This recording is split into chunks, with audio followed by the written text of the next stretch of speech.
സംസ്ഥാനത്തെ 1199 തദ്ദേശ സ്ഥാപനങ്ങളിലേക്കുള്ള വോട്ടെടുപ്പിന്റെ തീയതിയായിരിക്കുന്നു.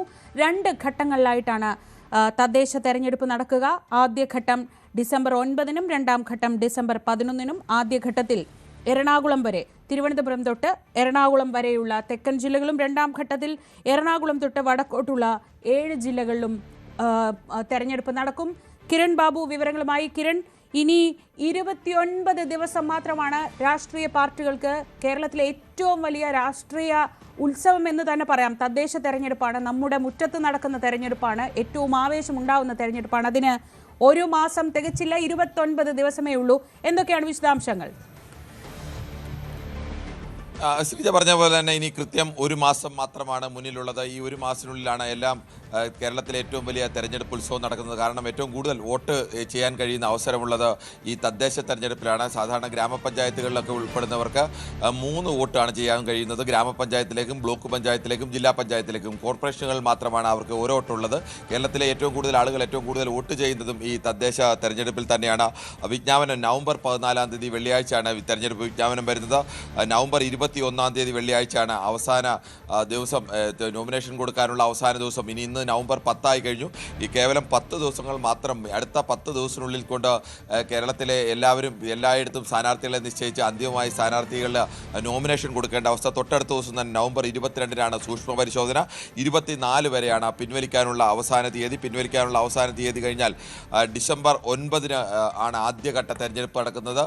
കഴിഞ്ഞ തവണ തെരഞ്ഞെടുപ്പ് 3 ഘട്ടങ്ങളായിട്ടായിരുന്നു. പക്ഷേ 2015-ൽ തെരഞ്ഞെടുപ്പ് നടന്നത് 2 ഘട്ടങ്ങളായിട്ടായിരുന്നു. തിരുവനന്തപുരം മുതൽ എറണാകുളം വരെയുള്ള തെക്കൻ ജില്ലകളിൽ ആദ്യഘട്ടവും തൃശ്ശൂർ മുതൽ കാസർഗോഡ് വരെയുള്ള വടക്കൻ ജില്ലകളിൽ 2-ാം ഘട്ടവും. അങ്ങനെയായിരുന്നു കേരളത്തെ 2ആയി തിരിച്ചുകൊണ്ട് 7 ജില്ലകൾ വീതം. ഇത്തവണയും അങ്ങനെയാണ്. കേരളത്തെ 2ആയി തിരിച്ചുകൊണ്ട് തിരുവനന്തപുരം മുതൽ എറണാകുളം വരെ ഡിസംബർ 9-ാം തീയതി ചൊവ്വാഴ്ച തെരഞ്ഞെടുപ്പ് നടക്കുന്നുവെങ്കിൽ തൃശ്ശൂർ മുതൽ കാസർഗോഡ് വരെ ഡിസംബർ 11-ാം തീയതി വ്യാഴാഴ്ചയാണ് തെരഞ്ഞെടുപ്പ് നടക്കുന്നത്. 1 ദിവസത്തെ ഇടവേളയാണ് 2 തെരഞ്ഞെടുപ്പുകൾ തമ്മിലുള്ളത്. ഒന്ന് 9-ാം തീയതി ആണെങ്കിൽ രണ്ടാമത്തെ ഘട്ട തെരഞ്ഞെടുപ്പ് നടക്കുന്നത് 11-ാം തീയതിയാണ്. കൗണ്ടിംഗ് നടക്കുന്നത് ഡിസംബർ 13-ാം തീയതി ശനിയാഴ്ചയാണ് കൗണ്ടിംഗ് നടക്കുന്നത്. ഡിസംബർ 18-ാം തീയതിക്കുള്ളിൽ ഈ തെരഞ്ഞെടുപ്പ് നടപടികളെല്ലാം തന്നെ പൂർത്തിയാക്കണം. ഡിസംബർ 20-നാണ് നിലവിലെ തദ്ദേശ സ്ഥാപനങ്ങളുടെ കാലാവധി അവസാനിക്കുന്നത്. കേരളത്തിൽ ആകെപ്പാടെ 2,84,30,761 വോട്ടർമാരാണ് ഈ തദ്ദേശ തെരഞ്ഞെടുപ്പിൽ വോട്ടവകാശമുള്ളത്. അതിൽ 1,34,12,470 പേർ പുരുഷന്മാരാണെങ്കിൽ പുരുഷന്മാരെക്കാൾ ഏകദേശം 16 ലക്ഷത്തോളം അധികം സ്ത്രീകളാണുള്ളത്.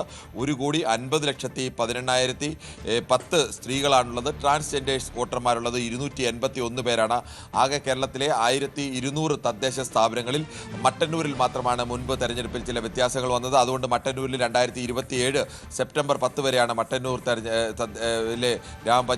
മുനിസിപ്പാലിറ്റിയുടെ കാലാവധി. അതുകൊണ്ട് ബാക്കി ഒഴികെയുള്ള 1199 തദ്ദേശ സ്ഥാപനങ്ങളിലേക്കാണ് ഇപ്പോൾ ഈ തദ്ദേശ സ്ഥാപനങ്ങളായി 23,576 ബൂത്ത് വാർഡുകളാണുള്ളത്. അത് ആകെ 33,757 ബൂത്തുകളാണ് ക്രമീകരിച്ചിട്ടുള്ളത്. ഇതിൽ തന്നെ ആകെ 23,576 വാർഡുകളിൽ 12,035 വാർഡുകൾ സംവരണ വാർഡുകളാണ്. നമുക്കറിയാം, പകുതി വാർഡുകൾ സംവരണ വാർഡുകളാണ്. ആകെ കേരളത്തിലുള്ള പ്രവാസി വോട്ടർമാരായി 2,841 പ്രവാസി വോട്ടർമാരും ഇത്തവണ വോട്ടർ പട്ടികയിൽ, കഴിഞ്ഞ തവണയും പ്രവാസി വോട്ടർമാർക്ക് വോട്ടർ പട്ടികയിൽ വോട്ട് ചെയ്യാനുള്ള അവസരമുണ്ടായിരുന്നു. എണ്ണം വളരെ കുറവാണെങ്കിൽ പോലും ഇപ്പോഴും 2,841 പ്രവാസി വോട്ടർമാരുണ്ട്. ഈ തെരഞ്ഞെടുപ്പിലേക്ക് ആകെ 1,80,000-ഓളം ഉദ്യോഗസ്ഥരാണ് വിന്യസിച്ചിട്ടുള്ളത്. ഏറ്റവും കൂടുതൽ ഉദ്യോഗസ്ഥ വിന്യാസം ആവശ്യമായ ഒരു തെരഞ്ഞെടുപ്പ് കൂടിയാണ് തദ്ദേശ തെരഞ്ഞെടുപ്പ്. കാരണം മഹാഭൂരിപക്ഷം സ്ഥലങ്ങളിലും ഗ്രാമപഞ്ചായത്തുകൾ എല്ലായിടത്തും ഗ്രാമപഞ്ചായത്തിലേക്കും ബ്ലോക്ക് പഞ്ചായത്തിലേക്കും ജില്ലാ പഞ്ചായത്തിലേക്കും ഒരാൾക്ക് 3 വോട്ടുകൾ വീതം ചെയ്യണം. 3 സെറ്റ് ഇലക്ട്രോണിക്സ് വോട്ടിംഗ് യന്ത്രങ്ങളടക്കം അറേഞ്ച് ചെയ്യേണ്ടതുണ്ട്. 3 വോട്ട് ചെയ്തു എന്നത് ഉറപ്പാക്കേണ്ടതുണ്ട്. അങ്ങനെ കൂടുതൽ ഉദ്യോഗസ്ഥരെ ആവശ്യമായ ഒന്നാണ്. ഏകദേശം 70,000-ഓളം സുരക്ഷാ ജീവനക്കാരെയും ഇതിനുവേണ്ടി വിനിയോഗിച്ചിട്ടുള്ള അങ്ങനെ 2.5 ലക്ഷത്തോളം ഉദ്യോഗസ്ഥർ മാത്രമാണ് ഈ തെരഞ്ഞെടുപ്പ് പ്രക്രിയയിൽ നേരിട്ട് പങ്കാളികളാവുന്നത്. അതോടൊപ്പം തന്നെ കേരളത്തിലെ എല്ലായിടത്തും ഇന്നു മുതൽ തന്നെ തെരഞ്ഞെടുപ്പിൻ്റെ ചൂടിലേക്ക് എത്തിയിരിക്കുന്നു എന്ന് വേണം കരുതാൻ. ഇനി കഴിഞ്ഞ തവണത്തെ കുറച്ചുകൂടി 1 മാസം കൂടി മുമ്പായിരുന്നു കഴിഞ്ഞ തവണയും ഒക്കെ തദ്ദേശ തെരഞ്ഞെടുപ്പുകൾ നടന്നത്. പക്ഷേ ഇത്തവണ തദ്ദേശ തെരഞ്ഞെടുപ്പ് ഏകദേശം ഡിസംബറിൽ എത്തിയിരിക്കുന്നു. ഒക്ടോബറിൽ ഒക്കെ നടന്ന തദ്ദേശ തെരഞ്ഞെടുപ്പുകളാണ് ഇപ്പോൾ ഡിസംബറിൽ എത്തിയിരിക്കുന്നത്. ഡിസംബറിൽ എത്തിയാൽ അതിൻ്റെ ഏറ്റവും പ്രധാനപ്പെട്ട പ്രത്യേകത, അത് കഴിഞ്ഞ് 3 മാസം ഏപ്രിലോ മെയ്യിലോ അടുത്ത നിയമസഭാ തെരഞ്ഞെടുപ്പ് നടക്കണം. 3 മാസ ഇടവേളയിൽ കേരളം ഇനി അടുത്ത 5 വർഷം ആര് ഭരിക്കണം എന്ന വിധിയെഴുത്തിലേക്ക് പോവുകയാണ്. അതുകൊണ്ട് തന്നെ കേരളത്തിലെ എല്ലാ മുന്നണികളെ സംബന്ധിച്ചും പാർട്ടികളെ സംബന്ധിച്ചും ഈ തദ്ദേശ തെരഞ്ഞെടുപ്പ് മുൻ തദ്ദേശ തെരഞ്ഞെടുപ്പിനേക്കാൾ കൂടുതൽ പ്രാധാന്യം അർഹിക്കുന്ന ഒന്നുകൂടിയാണ്. കാരണം ഇതിൻ്റെ ഒരു ടെമ്പോയിൽ നിന്ന് ഒഴിയുന്നതിന് തൊട്ട് പിന്നാലെയാണ് 3 മാസത്തിനുള്ളിൽ, പരമാവധി പോയാൽ 4 മാസം, 3-4 മാസത്തിനുള്ളിൽ അടുത്ത ഒരു വലിയ തെരഞ്ഞെടുപ്പിലേക്ക്, കേരളം ആര് ഭരിക്കണമെന്ന തെരഞ്ഞെടുപ്പിലേക്ക് പോകുന്നത്. അതുകൊണ്ട് തന്നെ കേരളത്തിലെ എല്ലാ പാർട്ടികളും മുന്നണികളും വളരെ വീറോടും വാശിയോടും ആലോചനയോടും കൂടിയൊക്കെ ഉള്ളതായിരിക്കും ഈ തെരഞ്ഞെടുപ്പിനെ നേരിടുക. അതുകൊണ്ട് തന്നെയാണ് പലരും സ്ഥാനാർത്ഥികളെ അടക്കം തദ്ദേശ തെരഞ്ഞെടുപ്പ് പ്രഖ്യാപിക്കുന്നതെന്നാണ്. പക്ഷേ പല സ്ഥലത്തും സ്ഥാനാർത്ഥികളെ അടക്കം വളരെ മുൻകൂട്ടി പ്രഖ്യാപിക്കുകയും സ്ഥാനാർത്ഥി നിർണ്ണയമൊക്കെ പ്രധാനപ്പെട്ട പാർട്ടികളെല്ലാം പ്രധാനപ്പെട്ട സ്ഥലങ്ങളിലേക്ക് പൂർത്തിയാവുകയും ഒക്കെ ചെയ്തിട്ടുണ്ട്. ഇനിയിപ്പോൾ തർക്കങ്ങൾ പരിഹരിച്ച് വരും ദിവസങ്ങളിൽ തന്നെ സ്ഥാനാർത്ഥി പ്രഖ്യാപനത്തിലേക്കും സമ്പൂർണ്ണമായ പ്രചാരണത്തിലേക്കും ആരംഭിക്കും. തിരുവനന്തപുരം നഗരസഭയിലൊക്കെ ആണെങ്കിൽ 3 മുന്നണികളും ഔദ്യോഗികമായി തന്നെ പ്രചാരണം കൂടി ആരംഭിച്ചു കഴിഞ്ഞു. പലയിടത്തും സ്ഥാനാർത്ഥികൾ അവരുടെ ചിത്രം അടക്കം വ്യക്തമായി കഴിഞ്ഞു. മറ്റ് സ്ഥലങ്ങളിലെല്ലാം വരും ദിവസങ്ങളിൽ അങ്ങനെ സ്ഥാനാർത്ഥി ചിത്രം വ്യക്തമാവുകയും തെരഞ്ഞെടുപ്പിലേക്ക് നീങ്ങുകയും ചെയ്യുന്നു. നമുക്ക് 2020 ഫലം കൂടി ഇതിൽ ഏറ്റവും പ്രധാനമാണ്. 941 തദ്ദേശ സ്ഥാപനങ്ങൾ കഴിഞ്ഞ തവണ ഉണ്ടായിരുന്നപ്പോൾ ബ്ലോക്ക് പഞ്ചായത്തിൽ ഉണ്ടായിരുന്നത് 152, ജില്ലാ പഞ്ചായത്തുകൾ 14, കോർപ്പറേഷൻ 6, മുനിസിപ്പാലിറ്റി 87 എന്നുള്ളതായിരുന്നു. ഈ 941 ഗ്രാമപഞ്ചായത്തുകളിൽ LDFിനായിരുന്നു കഴിഞ്ഞ തവണ ആധിപത്യം ഉണ്ടായിരുന്നത്. 571 സീറ്റുകൾ വിജയിച്ചത് LDF ആണ്. UDFന് 351 ഗ്രാമപഞ്ചായത്തുകളിലാണ് ഭരണമുള്ളത്. BJPക്ക് 14 ഇടത്തായിരുന്നു ഭരണമുണ്ടായിരുന്നത്. 2020ക്ക് 5 ഇടത്തും RMPക്ക് 2 ഇടത്തുമായിരുന്നു. ഇതായിരുന്നു കേരളത്തിലെ തദ്ദേശ സ്ഥാപനങ്ങളിലെ ഭരണത്തിൻ്റെ ഒരു നില. LDFിൻ്റെ വ്യക്തമായ മേൽക്കൈ 571 സ്ഥലത്ത്, 351 സ്ഥലത്ത് മാത്രമാണ് UDFിനുണ്ടായിരുന്നത്. കോർപ്പറേഷനുകളിലും LDFിൻ്റെ വലിയ മേൽക്കൈയാണ്. കണ്ണൂർ കോർപ്പറേഷൻ ഒഴികെ ബാക്കി 5 കോർപ്പറേഷനും, ആകെ 6 കോർപ്പറേഷനുകളിൽ 5 കോർപ്പറേഷനുകളിലും വിജയിച്ചത് LDF ആണ്. LDFിൻ്റെ ഭരണമായിരുന്നു.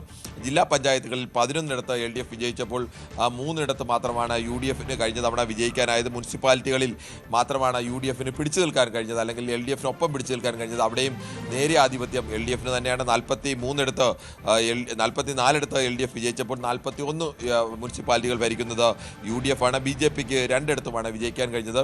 ബ്ലോക്ക് പഞ്ചായത്തിൽ LDFിൻ്റെ വലിയ ആധിപത്യം തന്നെയാണ്. 113 ബ്ലോക്ക് പഞ്ചായത്തുകൾ LDF ഭരിച്ചപ്പോൾ UDFിന് 38 ഇടത്ത് മാത്രമാണ് ഭരണം ലഭിച്ചത് എന്ന് ഓർക്കണം. ഇത്തവണ ഏതു വിധേനയും ഭരണത്തിലേക്ക് മടങ്ങി വരാൻ വേണ്ടി, നിയമസഭാ തെരഞ്ഞെടുപ്പിലേക്ക് മടങ്ങി വരാൻ വേണ്ടി ആഗ്രഹിക്കുന്ന UDFിനെ സംബന്ധിച്ച് ഇത് മുനിസിപ്പൽ തെരഞ്ഞെടുപ്പായാലും ഈ പഞ്ചായത്ത് തെരഞ്ഞെടുപ്പ് ഒരു ജീവൻ മരണ പോരാട്ടം കൂടിയാണ്. കാരണം ഇതിനുശേഷം കഷ്ടിച്ച് 3-4 മാസം ആണ് പരമാവധി ലഭിക്കുക. അതാണ് ഏറ്റവും പ്രധാനം.